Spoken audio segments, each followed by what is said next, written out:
Now, the transition team for the incoming government has raised serious concerns after its first day of work. Among the key issues flagged are last-minute recruitment and a significant payment of 240 million Ghana cedis to a company engaged in business with the Electricity Company of Ghana, ECG. The team warns these actions could have major financial implications for the new administration. Formerly North Member of Parliament and member of the incoming government's transition team subcommittee, Al-Hassan Suini, has announced that all appointments made after the December 7 elections will be thoroughly reviewed and reversed if deemed necessary once the new government assumes office on January 7. He expressed concern over the outgoing government's disbursement of substantial sums as mobilization payments for contracts following the elections. Some of these payments that are being done hastily, even if they are genuine, of course, given the time to raise concerns, there's a need for all of that to be halted so that briefings appropriately will be done. And where there is a genuine case for payment to be made, I don't think that the new government will frustrate it when there is evidence of work done and a debt due to be paid. But when it is hastily done, then it raises concerns.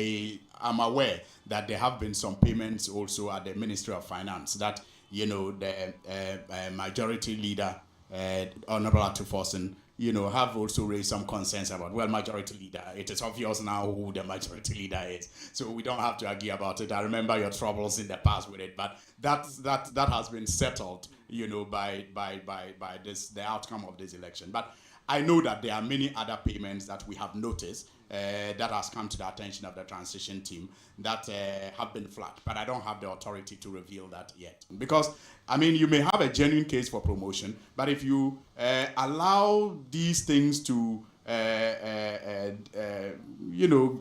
fester and go on, your name is mentioned in it, then it becomes difficult when the new establishment is put in place. Are you minded to go back? Are you minded to go back to reverse some of these appointments that have taken place now as we speak? That I can assure you will happen. That I can assure you will happen. Any untoward promotion or appointment that is done, especially within this period of the transition, will have to be looked into and probably reversed. Wow. I can assure you. Buem MP Kofi Adams also emphasized during an interview with ChannelOne News that the transition team will continue its oversight work beyond the January 7 inauguration. He assured that any decisions made by the outgoing administration that violate legal or procedural standards will be annulled. We are not worried if you make payment to IPPs that you owe. But where some payments are shrouded in secrecy and not the known IPPs that are receiving payment, then we are worried. We must all be concerned. But I can assure Ghanaians that transition processes will not end on the 7th of January. The work of the transition team will continue even after 7th January. It doesn't end on the 7th of January. So this government will answer for all the issues faced.